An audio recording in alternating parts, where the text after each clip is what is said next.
হরে কৃষ্ণ। বন্ধুরা সবাই চলে আসো। আজকে আমি গীতা পাঠ করছি। আজকে লোকনাথ বাবার 19শে জ্যৈষ্ঠ লোকনাথ বাবার পুজো। তো আমরা লোকনাথ বাবার পুজো করেছি আজকে আমি আমার বাড়িতে। তো পুজোটা করে এখন আমি গীতা পাঠ করব। তোমরা সরো গীতা পাঠ শুনবে। গীতা পাঠ শুনে আজকের দিনটা ভালো যাক এই বলে আমি আমার গীতা পাঠ শুরু করছি। হরে কৃষ্ণ রাধে রাধে, হরে কৃষ্ণ রাধে রাধে, হরে কৃষ্ণ রাধে রাধে, নিতাই গৌর হরি বল। হরে কৃষ্ণ। চলো সবাই 20 মিনিট, মাত্র 20 মিনিট গীতা পাঠ শ্রবণ করে সবার দিন ভালো করো। গীতা পাঠ শ্রবণেও শান্তি। হরে কৃষ্ণ। শুরু করছি বিশ্বরূপ দর্শন যোগ। তখন সঞ্জয় বললেন, হে রাজন, এইভাবেই বলে মহান যোগেশ্বর ভগবান শ্রীকৃষ্ণ অর্জুনকে তার বিশ্বরূপ দর্শন দেখালেন। অনেক বত্ত নয়নৌ মানে কদ্দুস্ত দর্শনম অনৌকি দিব্য ভরণং দিব্য নিকোত্তরম দিব্য মাল্যস্বরধরণং দিব্য গন্ধানুলেপনম সর্বচ্ছময়ং দেব মনন্ত বিশ্বত্ব মুখম। তো মানে বলছে অর্জুন সেই বিশ্বরূপে অনেক মুখ, অনেক নেত্র ও অনেক অদ্ভুত দর্শনীয় বস্তু দেখলেন। সেই রূপ অসংখ্য দিব্য অলঙ্কার সজ্জিত ছিল এবং অনেক উদ্যত দিব্য অস্ত্র ধারণ করেছিল। সেই বিশ্বরূপ দিব্য মালা ও দিব্য বস্ত্রে ভূষিত ছিল এবং তার শরীর দিব্য গন্ধ দ্বারা অনুলিপ্ত ছিল। সবাই ছিল অন্তত আশ্চর্যজনক, জ্যোতির্ময়, অনন্ত ও সর্বব্যাপী। তাৎপর্য, এই শ্লোক দুটিতে অনেক শব্দটির ব্যবহার করা দ্বারা বুঝতে পারা যায় যে ভগবানের যে সব হস্ত, পদ, মুখ এবং অন্যান্য রূপের অভিপ্রকাশ অর্জুন দেখেছিলেন সেগুলির সংখ্যার কোনো সীমা ছিল না। ভগবানের এই প্রকাশগুলির সারা ব্রহ্মাও জুড়ে পরিব্যাপ্ত ছিল, কিন্তু ভগবানের কৃপায় অর্জুন এক জায়গায় বসে তা দর্শন করতে পেরেছিলেন। শ্রীকৃষ্ণের অচিন্ত্য শক্তির প্রভাবেই তা সম্ভব হয়েছিল। দিব্য সূর্য সহস্রহস্তা ভবেত যুগপদুস্থিতা যদি ভা সদর্শি সাহ সাধো ভাষ্যন্ত মহান তত্র। মানে হচ্ছে, যদি আকাশে সহস্র সূর্যের প্রভা যুগপৎ উদিত হয় তাহলে সেই মহাত্মা বিশ্বরূপের প্রভাব কিঞ্চিত তুল্য হতে পারে। অর্জুন যা দর্শন করেছিলেন তা ছিল অবর্ণনীয়। তবু সঞ্জয় সেই মহান অভিপ্রকাশের মানসিক চিন্তা প্রস্তুত ভাবচিত্রটি ধৃতরাষ্ট্রকে দেবার চেষ্টা করেছেন। সঞ্জয় বা ধৃতরাষ্ট্র কেউই সেখানে উপস্থিত ছিলেন না, কিন্তু ব্যাসদেবের কৃপার প্রভাবে সঞ্জয় দেখতে পাচ্ছিলেন সেখানে কি হচ্ছিল। ভগবান এই রূপ দর্শন করার ক্ষমতা তাদের নেই। তাদের বোধগম্য করাবার জন্য সঞ্জয় তা একটি কাল্পনিক অবস্থার সঙ্গে তুলনা করেছেন, যেমন সহস্র সহস্র সূর্য। তত্ত্বকন্তাৎ জগৎ কীৎসনং প্রবিভক্ত মনে কথা অবশ্যদস্য শরীরে পাণ্ডব বস্তদ্দা। তখন অর্জুন পরমেশ্বর ভগবানের বিশ্বরূপে নানাভাবে বিভক্ত সমগ্র জগৎ একত্রে অবস্থিত দেখলেন। তত্র সেখানে বিশেষ কথাটি তাৎপর্যপূর্ণ। এর দ্বারা বোঝানো হয়েছে যে অর্জুন যখন বিশ্বরূপ দর্শন করেন তখন অর্জুন ও শ্রীকৃষ্ণ উভয়ের রথের উপর উপস্থিত ছিলেন। সেই যুদ্ধক্ষেত্রে অন্য আর কেউ শ্রীকৃষ্ণর এই রূপ দর্শন করতে পারেননি, কারণ শ্রীকৃষ্ণ কেবল অর্জুনকেই দিব্য দৃষ্টি দান করেছিলেন। শ্রীকৃষ্ণের শরীরে অর্জুন হাজার হাজার গ্রহলোক দর্শন করলেন। বৈদিক শাস্ত্র থেকে আমরা জানতে পারি যে অসংখ্য গ্রহ নক্ষত্র সমবেত অন্তত ব্রহ্মাণ্ড রয়েছে। তাদের মধ্যে কোনোটি মাটি দিয়ে তৈরি, কোনোটি সোনা দিয়ে তৈরি, কোনোটি মণিমাণিক্য দিয়ে তৈরি, কোনোটি বিশাল, কোনোটি আবার তত বিশাল নয়। রথে বসে অর্জুন সমস্ত কিছুই দর্শন করলেন, কিন্তু অর্জুন ও শ্রীকৃষ্ণের মধ্যে তখন যে কি হচ্ছিল তা কেউ বুঝতে পারেনি। ততস্য বিস্ময় বিষ্টু হষ্টরমা ধনঞ্জয় প্রণাম্য শিরসা দেবাং কৃতাঞ্জলির ভাসত। মানে হচ্ছে, তারপর সেই অর্জুন বিস্মিত ও রোমাঞ্চিত হয়ে এবং অবনত মস্তকে ভগবানকে প্রণাম করে করজোড়ে বলতে লাগলেন, এই দিব্য দর্শনের প্রভাবে শ্রীকৃষ্ণ ও অর্জুনের সম্পর্কে আকস্মিক পরিবর্তন হয়। পূর্বে শ্রীকৃষ্ণ ও অর্জুনের সম্পর্কের সংখ্যাভাবের উপর প্রতিষ্ঠিত ছিল, কিন্তু এখন বিশ্বরূপ দর্শনের পর অর্জুন গভীর শ্রদ্ধা সহকারে প্রণাম করে করজোড়ে শ্রীকৃষ্ণের প্রতি স্তব করলেন। তিনি বিশ্বরূপের প্রশংসা করলেন। এইভাবে ভগবানের প্রতি অর্জুনের সম্পর্ক সখ্যের পরিবর্তে অদ্ভুতে পরিণত হয়।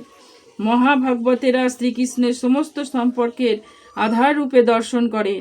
শাস্ত্রদিতে 12টি বিভিন্ন রসের কথা বলা হয়েছে এবং সব কয়টি শ্রীকৃষ্ণের মধ্যে বর্তমান। শাস্ত্রে বলা হয়েছে জীবের মধ্যে, দেবতাদের মধ্যে এবং ভগবানের সঙ্গে তার ভক্তদের মধ্যে যে রসের আদান প্রদান হয়, শ্রীকৃষ্ণ হচ্ছেন সেই সমস্ত রসের সমুদ্র স্বরূপ।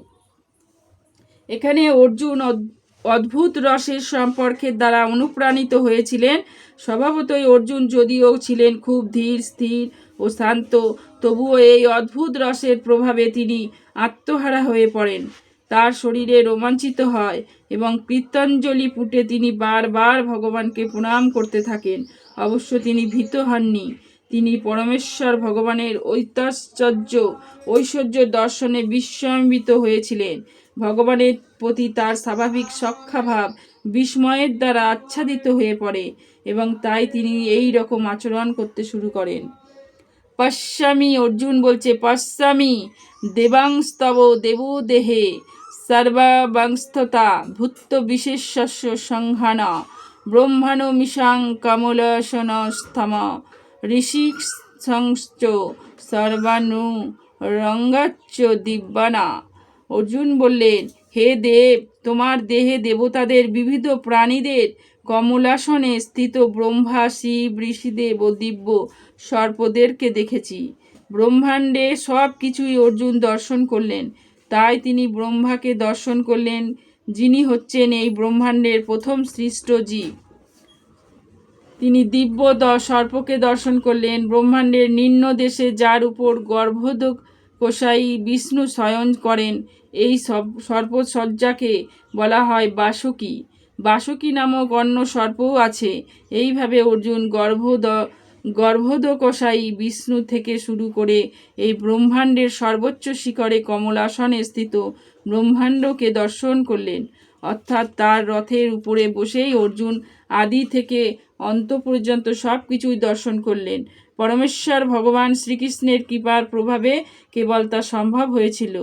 অনেক বাহু দরবত্ত নেত্রানাং পশ্যামিতাং সর্বতহনন্ত রূপম নাস্তং ন মধ্যং ন পুনস্তবাদিং পশ্চামি বিশেষতর বিশ্বরূপ।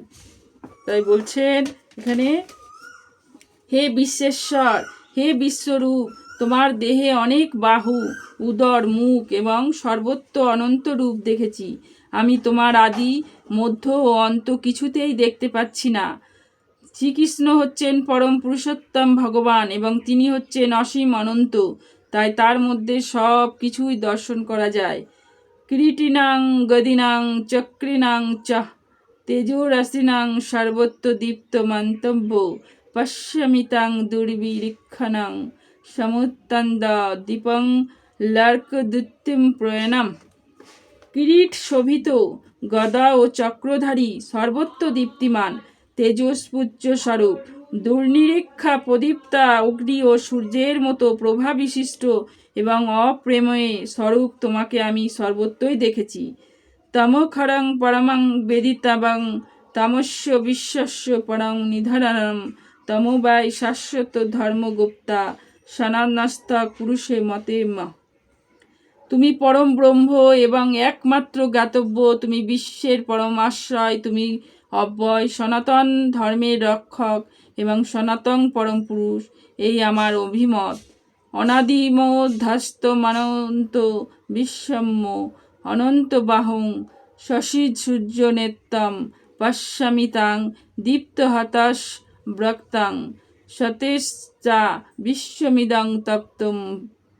আমি দেখেছি তোমার আদি, মধ্যে ও অন্ত নেই। তুমি অনন্ত বীর্যশালী, ও অসংখ্য বাহু বিশিষ্ট, এবং চন্দ্র ও সূর্য তোমার চক্ষুদয়, তোমার মুখমণ্ডলে প্রদীপ্ত অগ্নির জ্যোতি, এবং তুমি সিংহ তেজে সমস্ত জগৎ সন্তপ্ত করছ। পরম পুরুষোত্তম ভগবানের সৌরসহ্যের কোনো সীমা নেই এখানে, এবং বহু স্থানে তার পুনরাবৃত্তি করা হয়েছে। কিন্তু শাস্ত্রে বলা হয়েছে যে শ্রীকৃষ্ণের কীর্তির পুনরাবৃত্তি করলে তার সাহিত্যগত দুর্বলতা হয় না। কথিত আছে যে মোহচ্ছন্ন বা আশ্চর্যজনিত হলে অথবা পুলকিত হলে মানুষ একের কথায় বারবার পুনরাবৃত্তি করে, সেটি দূষণীয় নয়। দাব্য পৃথি বরিদ্য মাত্রাং হি ব্যাপ্তং তৈক্যেন দিশ্চন্ত সর্বা দষ্টিভূতাং রূপমুগ্গম তাবেদাং লোকত্রয়ং প্রবৃত্তিথং মহত্তন্ন।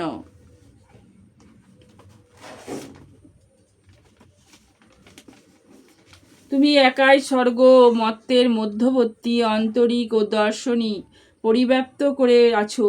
হে মহাত্মন্য, তোমার এই অদ্ভুত ভয়ঙ্কর রূপ দর্শন করে ত্রিলোকে অন্তত ভীত হচ্ছে।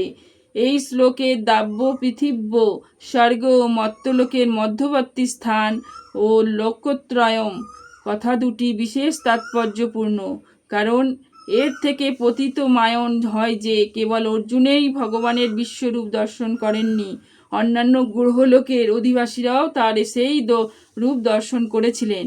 অর্জুন এই বিশ্বরূপ দর্শন স্বপ্ন নয়, ভগবান যাদেরকে দিব্য দৃষ্টি দান করেছিলেন তারা সকলেই যুদ্ধক্ষেত্রে সেই বিশ্বরূপ দর্শন করেছিলেন। আমি হি তাং সুরক্ষা সংঘা বিশ্বস্তি কেচিত ভীতা প্রজ্ঞালয় জ্ঞন্তি সতীত্তাং মহিষী শিষ্যদ্ঘা সবন্তি তাং সতীভি পুষ্কুলাভি। মানে হচ্ছে সমস্ত দেবতারা তোমার শরণাগত হয়ে তোমাকেই প্রবেশ করেছেন। কেউ কেউ ভীত হয়ে করজোরে তোমার গুণগান করেছে। মহিষী ও সিন্ধেরা জগতের কল্যাণ হোক বলে প্রচুর শ্রুতি বাক্যের দ্বারা তোমার স্তব করেছেন। ভগবানের বিশ্বরূপ এই ভয়ঙ্কর প্রকাশ এবং তার প্রচণ্ড জ্যোতি দর্শন করে সমস্ত গৃহলোকের দেবদেবীরা ভীত হয়ে তার আশ্রয় প্রার্থনা করতে থাকেন। রুদ্রাদিত্য বাসব্য যে চ সাধ্য বিশ্বহীন উস্তেন মরুতশ্চ পামুশ্চ গন্ধ বর্ষ খাসু রসিন্ধ সংঘা বিক্ষন্তে তাং বিশ্ব তায়শ্চর্ব সর্বে। বলেছেন মানে রুদ্রগণ, অতীত্যগণ, সাধ্য নামক দেবতারা, বসুগণ, বিশ্বদেবগণ, অশ্বিনী কুমারগণ, মরুতগণ, পিতৃগণ, গর্ভোদ্ধগণ, যক্ষগণ, অসুরগণ ও সিদ্ধগণ সকলেই বিস্মিত হয়ে তোমাকে দর্শন করেছে। রূপং মহত্তে বহুভক্ত নেত্র মহাব্যক্ত বাহুরু প্রদান বাহুদরাং বাহুদংষ্টলাং দৃষ্টলোক প্রভাদ্দি তাষ্টহং।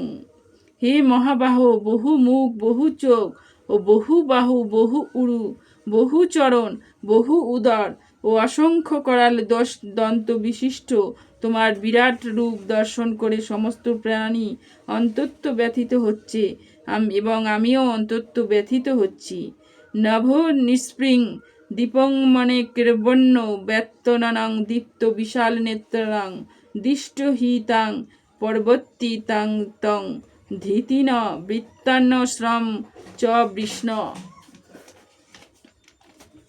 তাই বলেছে, হে বিষ্ণু, তোমার আকাশ স্পর্শী তেজময়ী বিবিধ বর্ণযুক্ত বিশিষ্ট মুখমণ্ডল, উজ্জ্বল আয়ত চক্ষু বিশিষ্ট তোমাকে দেখে আমার হৃদয় ব্যথিত হচ্ছে এবং আমি ধৈর্য সম অবলম্বন করতে পারছি না।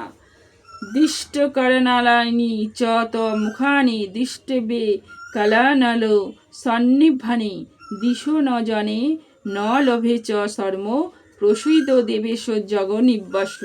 তাই বলেছেন, হে দেবেশ, হে জগন্নিবাস, ভয়ঙ্কর দন্তযুক্ত এই প্রলয়াগ্নি তুল্য তোমার মুখ সকল দেখে আমার দিবভ্রম হচ্ছে এবং আমি শান্তি পাচ্ছি না। তুমি আমার প্রতি প্রসন্ন হও। আমি চ ত্রাং ধৃষ্ট রাজস্ব পুত্রা সর্বে সহি বাবনী নিপাল সংঘ। তো বলেছে এখানে ধৃতরাষ্ট্রের পুত্রেরা তাদের মিত্র সমস্ত রাজন্যবর্গ ও ভীষ্ম, দ্রোণ, কর্ণ এবং আমাদের পক্ষে সমস্ত সৈন্যরা তোমার করাল দন্তবিশিষ্ট মুখের মধ্যে দ্রুত বেগে প্রবেশ করেছে এবং সেই দন্তর মধ্যে বিলগ্ন হয়ে তাদের মস্তক চূর্ণিত হচ্ছে। নদীর সমূহ যেমন সমুদ্রাভিমুখে প্রবাহিত হয়ে সমুদ্রে প্রবেশ করে, তেমনি নরলোকের বীরগণ তোমার জ্বলন্ত মুখর বিবরে প্রবেশ করেছে। প্রত্যেকগণ যেমন দ্রুত গতিতে ধাবিত হয়ে মরণের জন্য জ্বলন্ত অগ্নিতে প্রবেশ করে, তেমনি এই লোকেরাও মৃত্যুর জন্য অতি বেগে তোমার মুখ বিবরে প্রবেশ করছে। হে বিষ্ণু, তুমি তোমার জ্বলন্ত মুখ সমূহের দ্বারা সকল লোককে গ্রাস করছো এবং তোমার তেজ রাশির দ্বারা সমগ্র জগৎকে আবৃত করে সন্তুষ্ট করছো। পূর্ববর্তী শ্লোকে ভগবান প্রতিজ্ঞা করেছিলেন যে তিনি অর্জুনকে কৌতূহল উদ্দীপক কিছু দেখাবেন। এখন অর্জুন দেখছেন যে তার বিপক্ষ দলের সমস্ত নেতারা ভীষ্ম, দ্রোণ, কর্ণ, ধৃতরাষ্ট্রের পুত্রেরা এবং তাদের সৈন্যরা এবং অর্জুনের নিজের সৈন্যরা সকলেই বিনাশ প্রাপ্ত হতে চলেছে। এর থেকে বোঝা যাচ্ছে যে কুরুক্ষেত্রের সমাবেত প্রায় সকলের মৃত্যুর পর অর্জুনের জয় অবশ্যম্ভাবী। এখানে আর উল্লেখ করা হয়েছে যে অপরাজয়ের ভীষ্ম বিনাশ প্রাপ্ত হবেন, তেমনি কর্ণ বিনাশ প্রাপ্ত হবেন। ভীষ্ম আদি বিপক্ষে মহারথীরাই কেবল বিনাশ প্রাপ্ত হবেন। অর্জুনের সপক্ষের অনেক রথী মহারথীরা বিনাশ প্রাপ্ত হবেন।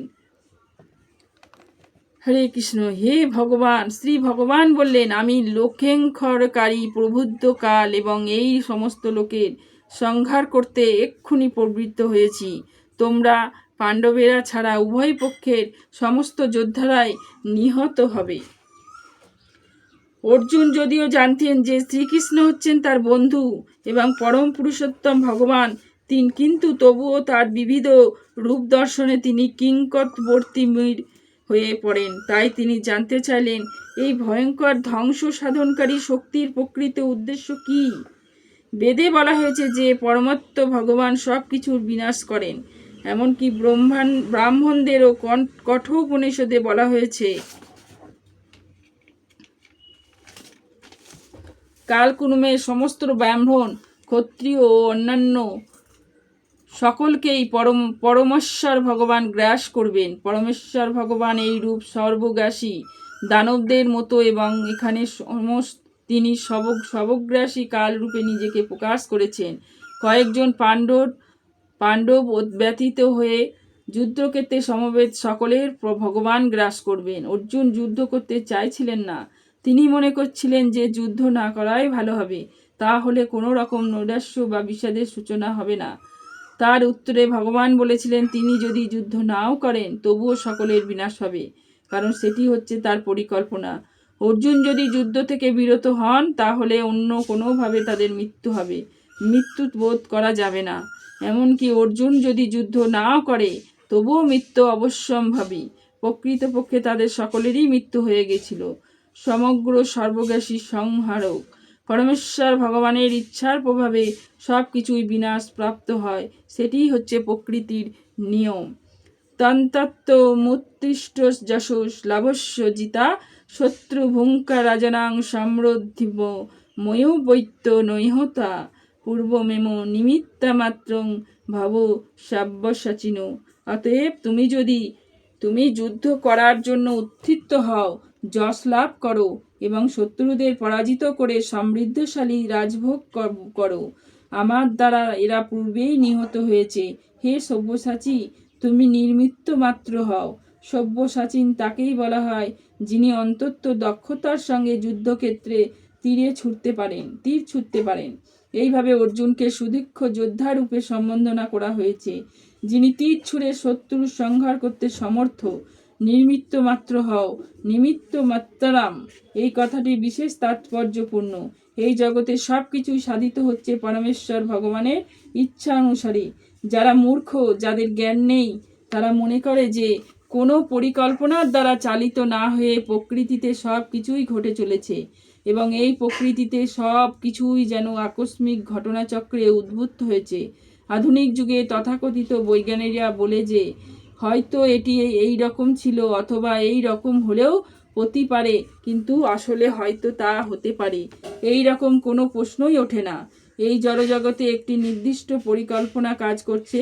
এই পরিকল্পনাটি কি? জড়জগতে বদ্ধ জীবাত্মার ভগবানের কাছে ফিরে যাওয়ার সুযোগ পাচ্ছে যতক্ষণ পর্যন্ত তাদের দান্ধিক মনোভাব থাকে, যার প্রভাবে তারা জড়জগতের উপর আধিপত্য করতে চায়, ততক্ষণ তারা বদ্ধ। কিন্তু কেউ যখন পরমেশ্বর ভগবানের পরিকল্পনা উপলব্ধি করতে পারেন এবং কৃষ্ণ ভাবনায় ভাবিত হয়ে ভগবানের সেবায় প্রবৃত্ত হন, তখন তিনি হচ্ছেন যথার্থ বুদ্ধিমান। এই জগতের সৃষ্টিকার্য ও বিনাশকার্য সাধিত হয় ভগবানের নিখুঁত পরিচালনায়। এইভাবে ভগবানের পরিকল্পনা অনুসারে কুরুক্ষেত্রের যুদ্ধের আয়োজন হয়েছিল। অর্জুন যুদ্ধ করতে চাইছিলেন না, কিন্তু তাকে বলা হয়েছিল যে পরমেশ্বর ভগবানের ইচ্ছা অনুসারে তাকে যুদ্ধ করা উচিত, তাহলেই তিনি সুখী হবেন। কেউ যখন সম্পূর্ণভাবে কৃষ্ণ ভাবনায় অমৃত লাভ করেন এবং ভগবানের অপ্রাকৃত সেবায় তার জীবনকে সর্বোচ্চভাবে উৎসর্গ করেন, তিনি সার্থকতা লাভ করেন। দ্রোণ চ ভীষ্মং চ জয়দত্তং চ কর্ণ তথাপি নানপ যধি বিরান ময়া হতান্তস্তনং জহি মা বধিষ্ঠা যুদ্ধস্ত্র জিদাতি ননে সমুত্রাণ। ভীষ্ম, দ্রোণ, কর্ণ, জয়দত্ত এবং অন্যান্য বুদ্ধি বীরগণ পূর্বেই আমরা দ্বারা নিহত হয়েছে। সুতরাং তুমি তাদের বধ করো এবং বিচলিত হইও না। তুমি যুদ্ধ শত্রুদের নিশ্চয়ই জয় করবে, অতএব যুদ্ধ করো। এই বলে আমি আমার গীতা পাঠ এখানে শেষ করছি। কালকে আবার পরবর্তীটা পড়া হবে। হরে কৃষ্ণ বিশদ দর্শন যোগ পরে শেষ হলো। হরে কৃষ্ণ হরে কৃষ্ণ হরে কৃষ্ণ কৃষ্ণ কৃষ্ণ হরে হরে, হরে রাম রাম রাম হরে হরে। হরি বল।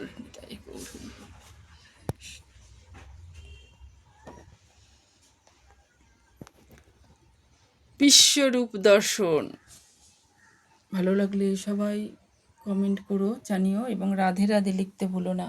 হরে কৃষ্ণ কৃষ্ণ কৃষ্ণ হরে হরে, হরে রাম রাম রাম হরে হরে।